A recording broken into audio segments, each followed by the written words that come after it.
Okay, hello everyone. My name is Emma Ferruggio.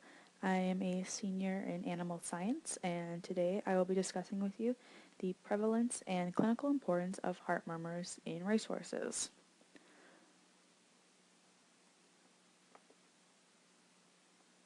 So first I'd like to start off with what is a heart murmur.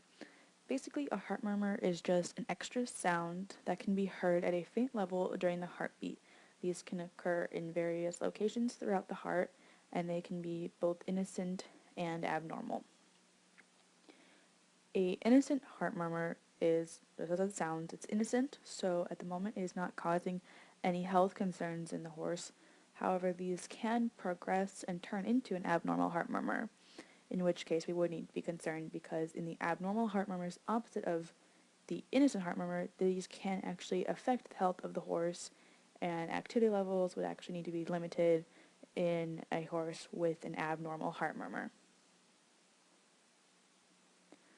So types of heart murmurs, as I said, there are innocent and abnormal heart murmurs, but with this there are systolic heart murmurs, which occur during the systole phase of the heart murmur, and you can see on the right there is a graph there showing the phases of the cardiac cycle. So the systole occurs in the middle phase when the aortic valve is opening and closing, and then the diastolic heart murmurs, these occur as it sounds during the diastole phase of the cardiac cycle, which is at the beginning and end of the cardiac cycle, where the mitral valve is opening and closing. And both types of these murmurs can be both innocent and abnormal. So why should we care? Racehorses are athletes, and they need their heart to perform well. The heart is responsible for circulation of their blood, performance of their muscles, and all of that. So if they have a heart murmur that is abnormal and affecting them, that's going to hurt their performance. If we have an unhealthy horse, our horse racing industry is not doing very well. Contrast with that, if we have healthy horses, we will have a healthy industry. Also, a problem with this would be the public perception.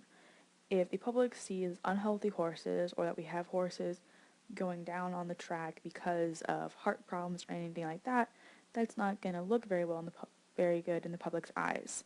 The more we understand any health concerns that may affect our horses, the healthier our horses can be, and the better the industry looks in the public eyes, and the better the industry performs as a whole. So what has been done to better understand the heart murmurs? There have been two main studies that I found.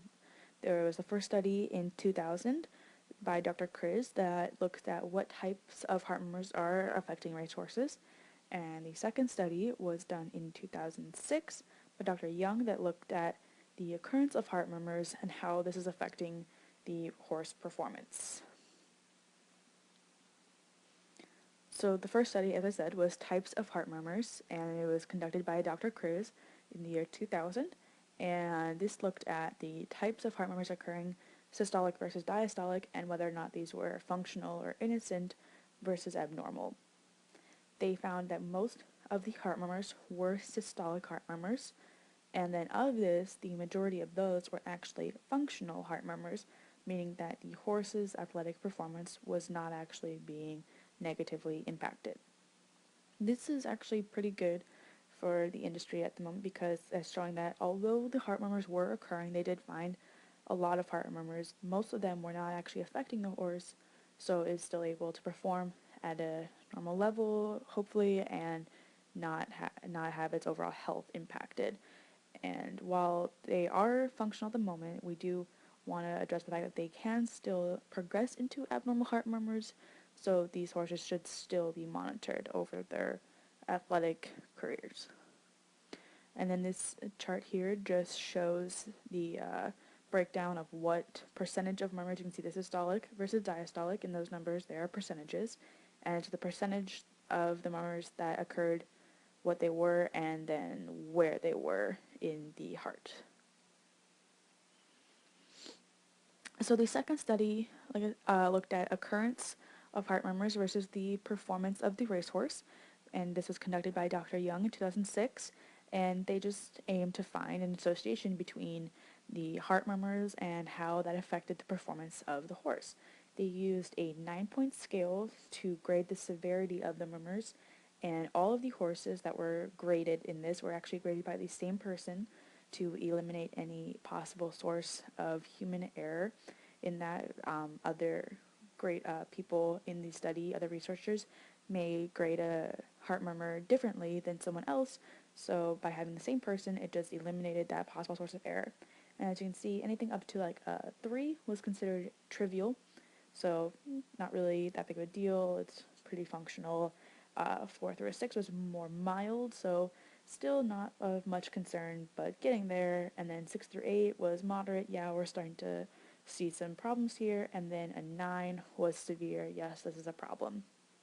Fortunately, similar to the study done by Dr. Kriz, they actually found that the majority of the murmurs were not were not severe and did not impact the overall performance of the horse.